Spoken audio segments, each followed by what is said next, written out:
आरव अपने घर के पिछवाड़े में खेल रहा था। तभी उसने देखा कि मिट्टी में कुछ हिल रहा है। उसने झुककर देखा और चौंक गया। एक लंबा सांप उसकी तरफ रेंग रहा था। आरव डर के मारे पीछे हट गया। उसकी माँ ने आवाज दी, आरव क्या हुआ? आरव ने कहा, माँ यहाँ सांप है। माँ जल्दी से बाहर आई और देखा कि सांप सच में था। उन्होंने आरव को तुरंत दूर खड़ा कर दिया। माँ ने फोन उठाया और किसी को बुलाया। सांप धीरे धीरे बगीचे की ओर चला गया। आरव ने कहा, माँ और भी सांप हो सकते हैं। माँ ने गंभीर होकर कहा, हमें सावधान रहना होगा। कुछ मिनट बाद पड़ोसी भी बाहर आए। उन्होंने देखा कि बगीचे में एक और सांप घूम रहा है। पड़ोसी ने कहा, लगता है यहां बहुत सांप आ गए हैं। सभी लोग डर के मारे घर के अंदर चले गए। आरव ने खिड़की से बाहर देखा। सांप बड़े शांति से चारों ओर घूम रहे थे। माँ ने कहा, हमें जंगल विभाग को बुलाना चाहिए। फोन करने के बाद उन्होंने बच्चों को अंदर रहने को कहा। आरव ने पूछा, क्या वे हमें काट सकते हैं? माँ ने समझाया, कुछ सांप जहरीले होते हैं, हमें इंतजार करना होगा। बाहर कुछ घंटों तक किसी ने हिम्मत नहीं की। फिर जंगल विभाग के अधिकारी आए। उन्होंने बताया कि यह एक समूह है जो पास के जंगल से आया है। अधिकारी ने अपने उपकरण तैयार किए। सांपों को पकड़ने के लिए जाल बिछाए गए। आरव ने उत्सुकता से देखा कि अधिकारी कैसे काम करते हैं। एक अधिकारी ने धीरे से सांप उठाया और बांस की टोकरी में रखा।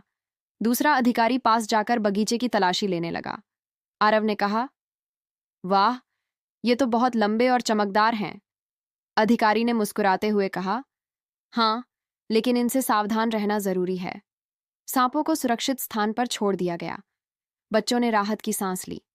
माँ ने आरव को बताया कि हमेशा सावधानी रखनी चाहिए। आरव ने पूछा, क्या और सांप वापस आ सकते हैं? अधिकारी ने समझाया, जंगल के पास हमेशा जोखिम रहता है, सावधानी सबसे जरूरी है। आरव ने देखा कि बगीचे में अब सब शांत हैं, लेकिन उसका मन अभी भी डरा हुआ था। पड़ोसी ने कहा, हमें अपने बगीचे में जाल और सतर्कता रखनी होगी। आरव ने देखा कि छोटे बच्चे भी अब बाहर खेलने लगे हैं, लेकिन सबका ध्यान अब सुरक्षित रहने पर था। अगले दिन आरव ने स्कूल में अपने दोस्तों को बताया। उसने कहा, कल हमारे घर में सांपों का आतंक था। दोस्तों ने चौंकते हुए पूछा, सांप सच में आए थे? आरव ने हाँ में सिर हिलाया और पूरी कहानी सुनाई। शिक्षक ने बच्चों को समझाया कि जंगल और घर के बीच दूरी बनाए रखना जरूरी है। आरव ने सोचा कि डर के बावजूद साहस दिखाना जरूरी है। रात को आरव ने अपने कमरे में खिड़की बंद की। उसने माँ से कहा, मैं अब और सावधान रहूंगा। माँ ने मुस्कुराकर कहा, ठीक है बेटा, सावधानी ही सुरक्षा है। अगले हफ्ते बगीचे में कुछ सफाई और सुरक्षा उपाय किए गए। आरव ने देखा कि जाल और संकेत लगाए गए हैं। पड़ोसी भी मदद कर रहे थे। आरव ने महसूस किया कि समुदाय में सहयोग कितना जरूरी है। एक दिन आरव ने देखा कि एक छोटा सांप फिर से बगीचे में आया, लेकिन इस बार वह डर के बजाय समझदारी से पीछे हट गया। आरव ने धीरे धीरे उसे देखा और चुपचाप अपने घर में चला गया। माँ ने कहा, देखा, डर के बजाय समझदारी से काम लेना जरूरी है। आरव ने महसूस किया कि साहस और सावधानी साथ चलती है। अगले दिन स्कूल में शिक्षक ने जंगल और उसके जीव जंतु के बारे में बताया। आरव ने ध्यान से सुना और अपने अनुभव साझा किए। दोस्तों ने कहा कि उन्होंने भी इससे बहुत कुछ सीखा। आरव ने सोचा कि डर को समझदारी और ज्ञान से हराया जा सकता है। बच्चों ने मिलकर जंगल के नियम और सुरक्षा उपायों पर चर्चा की। आरव ने घर लौटकर देखा कि बगीचा अब सुरक्षित और शांत है। सांपों का आतंक अब खत्म हो चुका था, लेकिन उसने सीखा कि प्रकृति में हमेशा सावधानी जरूरी है।